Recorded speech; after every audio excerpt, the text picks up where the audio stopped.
Hi అండి, నమస్తే. Welcome to current affairs light YouTube channel. ఇవాళ మన క్లాస్లో రీసెంట్గా జరిగినటువంటి కరెంట్ అఫైర్స్లో ఇంపార్టెంట్ కాన్సెప్ట్ నేర్చుకుందామండి. మీకు కనుక మా ఛానల్లో ఉన్నటువంటి వీడియోస్ అండ్ ఎక్స్ప్లెనేషన్ నచ్చినట్లయితే మా ఛానల్ లైక్ చేయండి, షేర్ చేయండి అండ్ సబ్స్క్రైబ్ చేయండి. Welcome to current affairs light YouTube channel. And మా యొక్క వీడియోస్లో కంటెంట్ అనేది ఇంగ్లీష్లో ఉన్నప్పటికీ మేము కంటెంట్ని తెలుగులో ఎక్స్ప్లెయిన్ చేస్తున్నాం. సో దానివల్ల ఏంటంటే మీరు త్వరగా ఇంగ్లీష్లో ఉండేటువంటి వర్డ్స్కి అలవాటు పడగలుగుతారు. సో అలవాటు పడినప్పుడు ఏమవుతుందంటే కొన్ని రోజుల తర్వాత అంటే ఒక నెల అలా ప్రిపేర్ అయినప్పుడు ఇంగ్లీష్లో వింటూ ఇంగ్లీష్లో చూస్తూ తెలుగులో ప్రిపేర్ అవుతున్నారు. సో అలా ప్రిపేర్ అయ్యేటప్పుడు ఆటోమేటిక్గా మీరు ఆ పదాలు అండ్ వాటికి స్పెల్లింగ్స్కి అలవాటు పడిపోతారనమాట. అప్పుడు తెలుగు న్యూస్ పేపర్ చదివినంత ఈజీగా ఇంగ్లీష్ న్యూస్ పేపర్ని కూడా మీరు అలవోకగా చదవగలుగుతారు. అందుకోసమే నేను కంటెంట్ అనేది ఇంగ్లీష్లో ఇస్తున్నాను. అండ్ ఎస్పెషల్లీ ఏదైనా స్పెషల్ కంటెంట్ కనుక లైక్ హిందూ ఎనాలిసిస్ కానీ అలాంటివి వచ్చినప్పుడు నేను ఖచ్చితంగా తెలుగులో ప్రజెంటేషన్ ఇవ్వడానికి ట్రై చేస్తాను. అండ్ నేను ఈ వీడియోలో ఏవైతే ప్రజెంట్ చేస్తున్నానో అవి మన press bureau of information report ఏదైతే ఉంటుందో వాటి నుంచి కూడా డేటా అనేది సేకరించి ఇవ్వడం జరుగుతుంది. అండ్ కీ పాయింట్స్ తోటి ఇస్తున్నాను కాబట్టి కంప్లీట్గా వీడియో మొత్తం ఒక్క పాయింట్ కూడా మిస్ అవ్వకుండా చూడండి. మీకు ఖచ్చితంగా ఆ యొక్క కాన్సెప్ట్ అనేది మీకు ఎగ్జామ్ పాయింట్ ఆఫ్ వ్యూలో ఖచ్చితంగా కవర్ అవుతుంది. Welcome to current affairs light YouTube channel. And మా ఛానల్ సబ్స్క్రైబ్ చేయడం మర్చిపోకండి. మరింత మందికి చేరువయ్యే విధంగా మా వీడియోస్ని షేర్ చేయండి. ఇప్పుడు మా కాన్సెప్ట్స్ వచ్చేసి, Karnataka government started digital detox initiative for responsible gaming. So Karnataka government వాళ్ళు మన యొక్క డిజిటల్ ఎకానమీ పరంగా మనం గేమింగ్ అనేది యూస్ చేస్తూ ఉన్నాం. సో గేమింగ్ ప్రపంచంలో ఏ విధంగా అయితే మోసాలు అనేవి జరుగుతూ ఉంటాయో అండ్ దాంతోపాటు కొన్ని విషయాలు అంటే ఆన్లైన్ గేమింగ్ కావచ్చు అటువంటివన్నీ కూడా ప్రజలని నాశనం చేయడానికి ట్రై చేస్తుంటాయి. సో ఇటువంటి సిచ్యువేషన్లో డిజిటల్ పరంగా అంటే మన ప్రపంచంలో ఉన్నటువంటి డిజిటల్ పరంగా ఏవైతే ప్రాబ్లమ్స్ ఉన్నాయో వాటన్నిటినీ తీసివేసి అండ్ నమ్మకంగా ఉండేటువంటి గేమింగ్ ప్రపంచాన్ని అందరికీ అందివ్వడం కోసం డిజిటల్ డీటాక్స్ ఇనిషియేటివ్ అనేది తీసుకొని రావడం జరిగింది. అండ్ దీని యొక్క ముఖ్య ఉద్దేశం ఏంటి? సో ఇక్కడ ముఖ్య ఉద్దేశం అంటే టెక్నాలజీ పరంగా వాడుకునేటువంటి సౌలభ్యాన్ని అందరికీ కల్పించాలి. అంటే అన్ని విషయాలు అందరూ డిజిటల్ ప్రపంచంలోకి మార్పులోకి రావాలి. అండ్ దాంతోపాటు ఈ డిజిటల్ ఎకానమీని వాడేటప్పుడు అందరూ కూడా మంచిగా నేర్చుకొని స్పృహతో వాడాలన్నమాట. అండ్ ఇక్కడ టెక్నాలజీని మనం వాడుకునేటప్పుడు ఎటువంటి విషయాలకు వాడుతున్నాం అనేటువంటి అవగాహనతోటి అందరూ కూడా మన డిజిటల్ని వాడుకోవడానికి అంటే మన ఆన్లైన్ ప్రపంచాన్ని వాడుకోవడానికి గేమ్స్ పరంగా అయినా లేదా మన టెక్నాలజీని వాడుకునే విషయంలో కూడా సరైన అవగాహనతో వాడుకునే విధంగా అందరికీ అవగాహన కల్పించడానికి డిజిటల్ డిటాక్స్ ఇనిషియేటివ్ అనేది తీసుకొని రావడం జరిగింది. అండ్ ఇది ఏ విధంగా అంటే కర్ణాటక గవర్నమెంట్ వాళ్ళు ఆల్ ఇండియా గేమ్ డెవలపర్స్ వారి సహాయంతో ఈ యొక్క డిజిటల్ డిటాక్స్ ఇనిషియేటివ్ అనేది తీసుకొని రావడం జరిగింది. అండ్ దీని ద్వారా ఏంటంటే ఆన్లైన్ గేమింగ్లో ఎటువంటి ఫ్రాడ్స్ అనేది జరగకుండా ఎప్పటికప్పుడు అవేర్నెస్ క్రియేట్ చేసి అండ్ మన డిజిటల్ ప్రపంచంలో ఏవైతే మనం వాడుతూ ఉంటామో సోషల్ మీడియా అకౌంట్స్ కానీ ఇంకా గేమింగ్స్ కానీ వాటన్నిటిలో కూడా కరెక్ట్గా ఉండే విధంగా అందరినీ ప్రోత్సహించడానికే ఈ యొక్క డిజిటల్ డిటాక్స్ ఇనిషియేటివ్ అనేది స్టార్ట్ చేయడం జరిగింది. అభినవ్ బింద్రా. సో అభినవ్ బింద్రా అంటే మనకు తెలుసు మన దేశానికి మొట్టమొదటి ఒక గోల్డ్ మెడల్ అనమాట. అది కూడా ఒలింపిక్స్ గేమ్లో అలా తీసుకొచ్చినటువంటి గొప్ప వ్యక్తే అభినవ్ బింద్రా గారు. సో ఈయన ఎందుకు న్యూస్లో వచ్చారంటే 2024 సంబంధించి జరగబోయేటువంటి ప్యారిస్ ఒలింపిక్స్లో భాగంగా అభినవ్ బింద్రా గారిని టార్చ్ బేరర్గా సెలెక్ట్ చేయడం జరిగింది.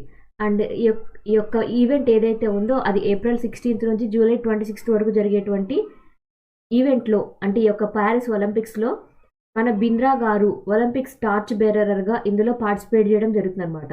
అండ్ ఇక్కడ ఈ యొక్క ఇనాగ్రల్ లైటింగ్ మీటింగ్ అనేది అంటే ఫస్ట్ స్టార్ట్ చేసిన తర్వాత ఈ యొక్క అంటే ఒలింపిక్ టార్చ్ అనేది స్టార్ట్ చేసిన తర్వాతే గేమ్స్ అనేవి అఫీషియల్గా స్టార్ట్ చేస్తారనమాట. ఎప్పుడు అంటే April 16 అనమాట. ఎక్కడ జరగబోతుంది?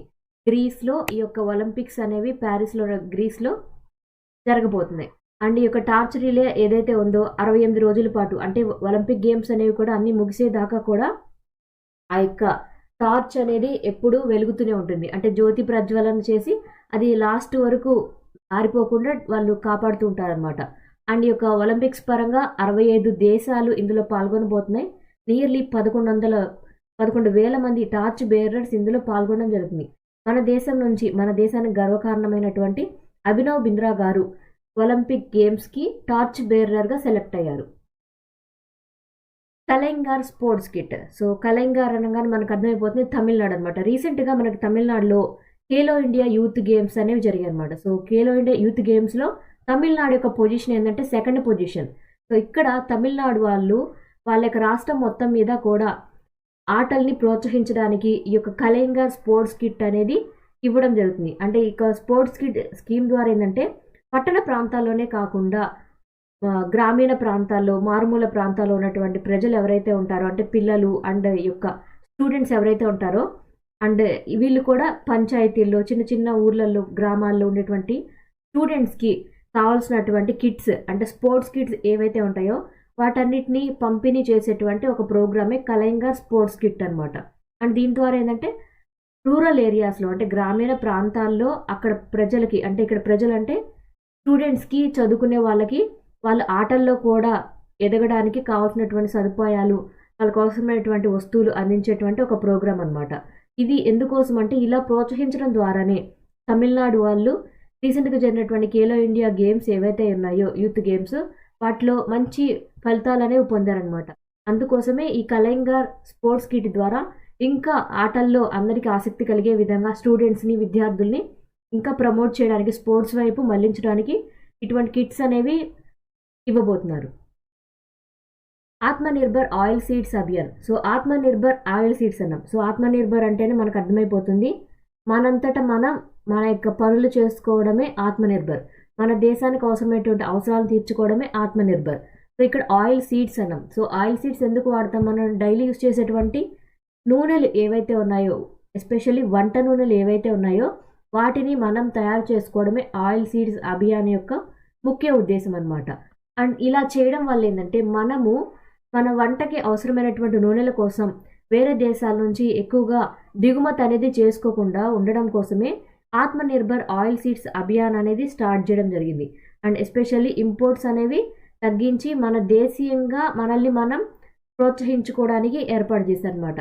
అండ్ ఇక్కడ ఏంటంటే ముఖ్యంగా ఈల్డ్స్ ఏవైతే ఉన్నాయో ప్రతి రాష్ట్రంలో వాటిని ప్రోత్సహించడమే ముఖ్య లక్ష్యం అనమాట. ఏ విధంగా? పంటేమో ఎక్కువ ఎకరాల్లో నిండి ఉంటుంది. హై ఎకరేజ్ అంటే ఎక్కువ ఎకరాల్లో నూనె పంట అయితే సాగు అవుతుంది. సో ఏ విధంగా అంటే పామాయిల్ చెట్లను పెంచడం, వేరుశెనగలు పెంచడం, అండ్ ఇవన్నీ ఎక్కువగానే సాగు అవుతున్నాయి. కానీ వాటి యొక్క ప్రాబ్లం ఏంటంటే లోవర్ ప్రొడక్టివిటీ, ఉత్పాదకత అనేది చాలా తక్కువగా ఉంది, ఉత్పత్తి అనేది.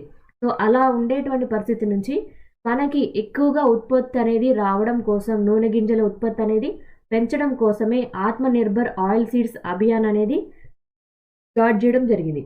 అండ్ ఇక్కడ ఏ విధంగా అంటే మనకి ఎక్కడైతే ఈ యొక్క ప్రొడక్టివిటీ పెంచాలో, అంటే ఉత్పత్తి అనేది పెంచాలో ఆ యొక్క ఏరియాస్లో ఫోకస్ చేస్తారు. అండ్ దాంతోపాటు ఎకరాలని కూడా పెంచుతారు, అంటే విస్తీర్ణాన్ని కూడా పెంచడానికి.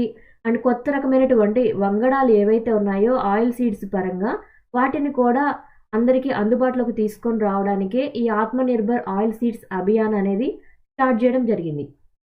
IIF, so Indian air force వాళ్ళు రీసెంట్గా ఎక్సైజ్ వాయుశక్తి 2024 అనేది చేయడం జరిగింది. సో ఎక్సైజ్ వాయుశక్తి 2024 అనేది ఎక్కడ జరిగిందంటే జైసల్మీర్. సో జైసల్మీర్ ప్రాంతంలో ఎక్సైజ్ వాయుశక్తి అనేది జరిగిందనమాట. ఏ ప్లేస్లో? సో జైసల్మీర్లో ఉన్నటువంటి పోఖ్రన్ రేంజ్ ఏదైతే ఉందో అక్కడ ఎక్సైజ్ వాయుశక్తి అనేది జరగబోతుంది. అండ్ ఈ యొక్క ఎక్సైజ్ అనేది ఫిబ్రవరి 17న జరగబోతుంది అనమాట. అండ్ ఇందులో ఏంటంటే మన దేశానికి చెందినటువంటి ఎయిర్ క్రాఫ్ట్లు, హెలికాప్టర్లు ఏవైతే ఉన్నాయో, బెస్ట్ మోడల్స్ ఏవైతే ఉన్నాయో అవన్నీ కూడా ఇందులో పార్టిసిపేట్ చేస్తాయి. అండ్ వాటిలో మనం ఎక్కువగా చెప్పుకునేటువంటి పేర్లు ఏంటి? తేజాస్, ప్రచండ్, ధ్రువ్, ఇవి మనం ఎక్కువగా వినేటువంటి పేర్లు అనమాట. అండ్ వీటితో పాటు మన దేశం యొక్క మిసైల్ సిస్టంలో ఉన్నటువంటి బెస్ట్ ఏవైతే ఉన్నాయో అవన్నీ కూడా ఇందులో పార్టిసిపేట్ చేస్తాయి అనమాట. And air to air missile సిస్టంలో భాగంగా మైకా, R-73, సమర్, ఆకాష్, ఇవన్నీ కూడా వాటి యొక్క కెపాసిటీని తెలియజేసే విధంగా ఒక ఎక్సర్సైజ్ అనేది నిర్వహించడం జరుగుతుంది. అండ్ ఇట్లా ఒక విన్యాసాలు అనేవి నిర్వహించడం ఎందుకోసం అంటే మన దేశం యొక్క శక్తి సామర్థ్యాలు, మనకి ఎంత క్యాపబిలిటీ ఉంది అని తెలియజేయడం కోసమే ఈ యొక్క ఎక్సైజ్ వాయుశక్తి 2024 అనేది నిర్వహించడం జరుగుతుంది. ఎక్కడ అంటే జైసల్మీర్ ప్రాంతంలో. Vedanta aluminium recognised world most sustainable aluminium producer. So మనకి వేదాంతు అల్యూమినియం లిమిటెడ్ అనేది మనకు తెలుసు. ఈ యొక్క కంపెనీ ఏదైతే ఉందో అది ప్రపంచవ్యాప్తంగా ఉన్నటువంటి అన్ని కంపెనీల కన్నా ఈ యొక్క కంపెనీ అనేది సుస్థిరంగా కావాల్సినటువంటి, అంటే ప్రొడక్షన్ వైజ్ ఎప్పుడూ కూడా డౌన్ అవ్వకుండా కంప్లీట్గా సుస్థిరంగా ఉండేటువంటి అల్యూమినియంని ప్రొడ్యూస్ చేసేటువంటి ఒక కంపెనీగా గుర్తించబడింది. అండ్ ఇక్కడ వేదాంత అల్యూమినియం అనేది కంపెనీ పేరు కదా, సో ఆ కంపెనీ పేరుని రికగ్నైజ్ చేశారనమాట. ఎవరు రికగ్నైజ్ చేశారంటే S&P. సో S&P అనేది ఒక సంస్థ. ఈ సంస్థలో ఒక వింగ్ ఏదంటే గ్లోబల్ కార్పొరేట్ సస్టైనబిలిటీ అసెస్మెంట్. అంటే సుస్థిరంగా ఉండేటువంటి విధానం ద్వారా ఎవరైతే వర్క్ చేస్తూ ఉన్నారో అది కూడా అల్యూమినియం ప్రొడ్యూస్ చేసేటువంటి కంపెనీస్, వాటికి చెందినటువంటి రిపోర్ట్లో మన దేశంలో ఉన్నటువంటి వేదాంత అల్యూమినియం లిమిటెడ్ అనేది మోస్ట్ సస్టైనబుల్ అల్యూమినియం ప్రొడ్యూసర్గా పేరు తెచ్చుకుంది. అండ్ ఈ యొక్క కంపెనీ ఏదైతే ఉందో దాని యొక్క హై స్కోర్ అనేది రావడం జరిగింది. ఎటువంటి అంశాల్లో వాళ్ళు ఎక్కువగా పరిగణలోకి తీసుకున్నారంటే బయోడైవర్సిటీ పరంగా, అంటే పర్యావరణానికి హాని కలిగించకుండా, ఆక్యుపేషనల్ హెల్త్ అండ్ సేఫ్టీ పరంగా మెజర్మెంట్స్ అని కరెక్ట్గా తీసుకున్నారు. సోషల్ ఇంపాక్ట్ ఒకటి, హ్యూమన్ రైట్స్ని కూడా వైలేట్ చేయకుండా అవసరమైనటువంటి అన్ని సదుపాయాలతో హ్యూమన్ రైట్స్ని కూడా ప్రొటెక్ట్ చేశారు. టాలెంట్ ప్లానింగ్ అనేది చేశారు. అండ్ వాటర్ మేనేజ్మెంట్ కూడా కరెక్ట్గా చేయడంతో ఆ యొక్క కంపెనీ నుంచి వచ్చేటువంటి వ్యర్థాలు ఏవైతే ఉంటాయో అవి బెటర్గా మేనేజ్ చేయగలుగుతున్నారు. అంటే కంపెనీ నుంచి తక్కువ వ్యర్థాలు వస్తున్నాయి, తక్కువ కార్బన్ డైఆక్సైడ్ బయటికి వస్తుందంటే అది మంచి కంపెనీ అనమాట. సో ఇక్కడ వేదాంత అల్యూమినియం ఏదైతే ఉందో వాళ్ళు 2050 కల్లా కూడా నెట్ జీరో ఎమిషన్స్ని ప్రోత్సహించే విధంగా ఒక టార్గెట్ అనేది వాళ్ళు ఫిక్స్ చేసుకున్నారు. సో నెట్ జీరో అంటే కార్బన్ ఫుట్ ప్రింట్ ఏదైతే ఉందో దాన్ని తగ్గించి వేయాలి. అండ్ కార్బన్ సింక్స్ అనేవి అంటే కార్బన్ డైఆక్సైడ్ని తమలోకి తీసేసుకొని కార్బన్ డైఆక్సైడ్ వాల్యూని తగ్గించేటువంటివే కార్బన్ సింక్స్ అనమాట.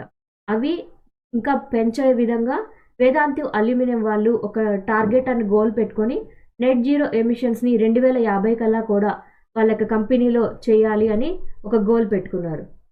Thank you for watching my video. మీకు కనుక నా వీడియో అండ్ ఎక్స్ప్లెనేషన్ నచ్చినట్లయితే నా వీడియోస్ లైక్ చేయండి, షేర్ చేయండి అండ్ సబ్స్క్రైబ్ చేయండి. మీకు నా వీడియోస్ ఏ విధంగా అనిపిస్తున్నాయో నాకు కామెంట్ సెక్షన్లో తెలియచేయండి. Thank you for watching my video. Thank you.